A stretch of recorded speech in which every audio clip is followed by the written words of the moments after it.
Alright, so I know some of you guys might be asking, why put a pylon roof back on? Well, first off, Winnebago roofs are made completely different than any other roofs in the RV industry. They have almost a floating roof design. That's because of the nature of this pylon. This pylon comes in at 2 different thicknesses and 2 different widths. None of that really matters too much. But the pylon itself is a fiberglass plasticide, like fiberglass. You can kind of see what it looks like here. So roofs with a rubber membrane generally have a radius cap right here, made out of some form of sheet metal. As you can see, this does not have a radius cap. A gel coat type fiberglass roof that you might see is a much thicker actual fiberglass mat, and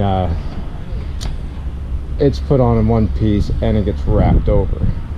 The other options are what you might see on something like a Newmar, where it's a rubber deck and then a full-length cap of metal.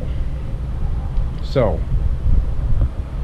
because there's no cap on this, we either would have to manufacture a radius all the way down, which of course adds a rail mounting point right here, which I don't know if you can tell, there's nothing to mount it to.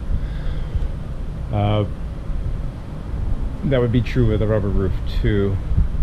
So what I have seen people do, some repair centers that do a rhino lining type of repair. I mean, it's a decent material and it does work, but they still have to manufacture caps, because the rhino lining, you can't rhino lining this basically. And if you inspect it, it doesn't look very good. They still have to make that cap. They make seams all the way down. You can see all the screws that secure it down. And my biggest issue with rhino lining roofs is they're really hard to service once they've been put on. A lot of times the vents, skylights, and all the other functions or components on top are underneath the rhino lining. So if they ever go bad, which they're plastic, they're going to go bad, you have to chisel out the rhino lining. So back to Winnebago's design, they have the pylon.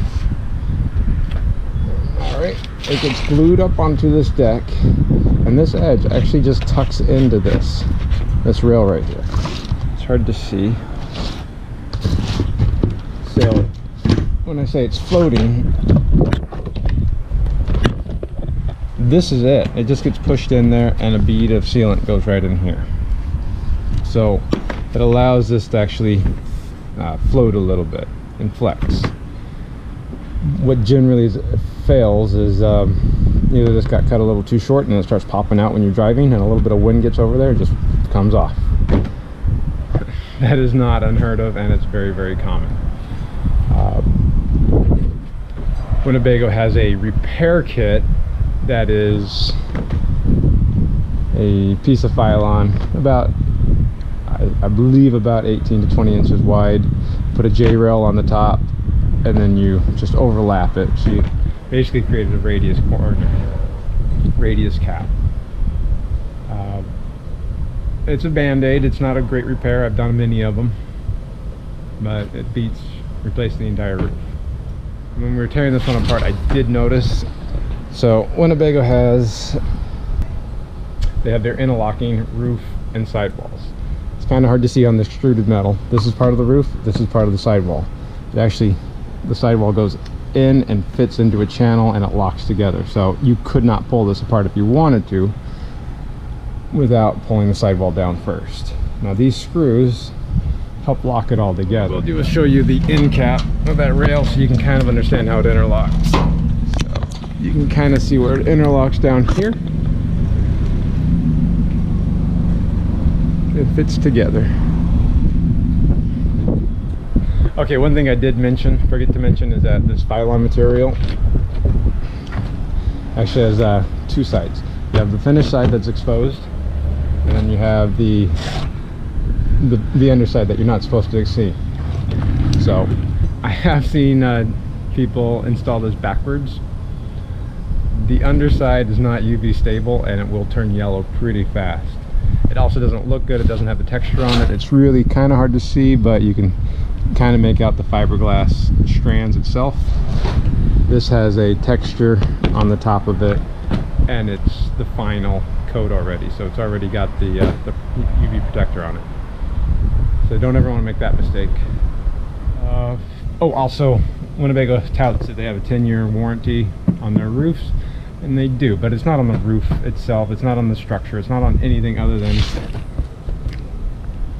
this material. So there's definitely been a lot of roofs that have delaminated that I've seen, like in the middle, where they've wrinkled in the middle, and Winnebago said yeah, but it hasn't failed, so you don't get a new roof. So that 10-year warranty isn't that great because this Phylon material isn't gonna fail. It's a pretty durable material.